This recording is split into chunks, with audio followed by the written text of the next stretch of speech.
Dans la matinée du 11 septembre 2001, 19 hommes armés de cutters, dirigés par un homme sous dialyse depuis une caverne forteresse de l'autre côté du monde en utilisant un téléphone satellite et un PC portable, ont réalisé la pénétration la plus sophistiquée de l'espace aérien le plus protégé au monde. S'emparant des passagers et des pilotes, tous d'anciens pilotes de chasse, de 4 vols commerciaux qu'ils détournèrent de leur route pendant plus d'1 heure, sans jamais avoir été inquiétés par un seul chasseur d'interception. Ces 19 pirates, religieux fondamentalistes dévots qui aimaient boire de l'alcool, sniffer de la cocaïne et vivaient avec des stripteaseuses, ont réussi à abattre 3 immeubles à l'aide de 2 avions à New York. Cependant qu'à Washington, un homme incapable de piloter un monomoteur Cessna a été capable avec un 757 de faire une boucle en descente de 2400 mètres à 270 degrés pour arriver en parfait azimuth et percuter le Pentagone au niveau du bureau des analystes du budget où des employés du ministère enquêtaient sur le mystère des 2300 milliards de dollars que Donald Rumsfeld, secrétaire d'État, avait annoncé manquant des coffres du Pentagone dans une conférence de presse tenue le jour précédent, le 10 septembre 2001.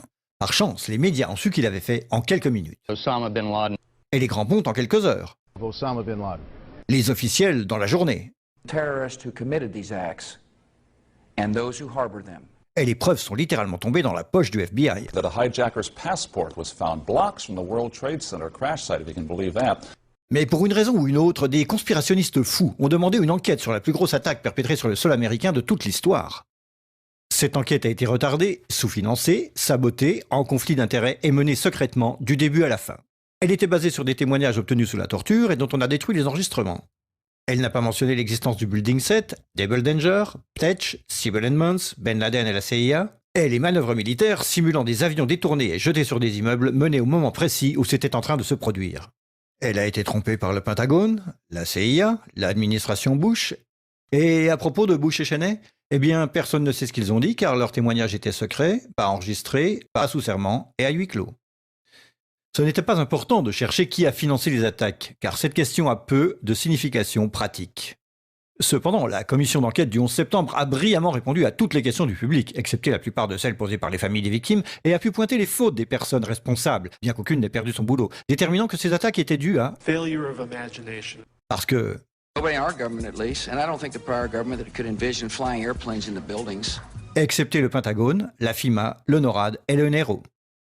La DIA a détruit 2,5 téraoctets de données sur Double Danger, mais c'est ok car ce n'était probablement pas important. La SEC a détruit les données sur l'enquête concernant les délits d'initiés avant les attaques.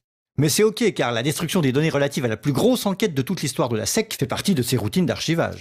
Le NIST a classé secret son modèle mathématique utilisé pour l'effondrement du building numéro 7. Mais c'est ok car le révéler aurait compromis la sécurité publique.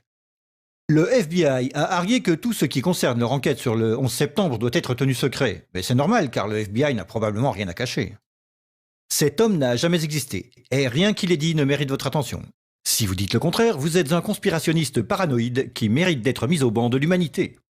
Comme lui, et elle et lui. Ben Laden a vécu dans une grotte forteresse des montagnes d'Afghanistan, mais il a pu s'échapper.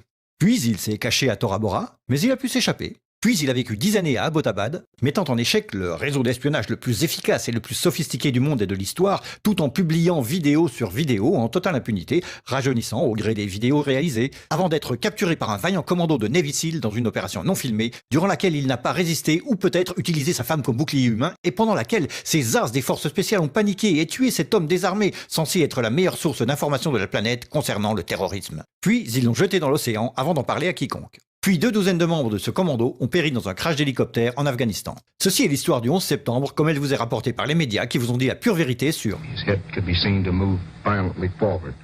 Et... They took the babies out of the incubators. Et... Mobile production facilities. Et... The rescue of Jessica Lynch. Si vous avez un doute sur cette histoire, vous êtes une chure de rat, un paranoïaque, un cinglé, vous détestez les chiens et les enfants et vous serez conspué par le monde entier. Si vous aimez votre pays et la liberté, la joie, les arcs-en-ciel, le rock, les chiots, les tartes aux pommes et votre grand-mère, alors vous n'émettrez jamais le moindre doute sur aucune des parties de cette histoire, à personne, jamais. C'était une annonce publique sponsorisée par les amis du FBI, de la CIA, NSA, DIA, SEC, MSM, Maison-Blanche, NIST et de la Commission sur le 11 septembre. Parce que l'ignorance, c'est la force.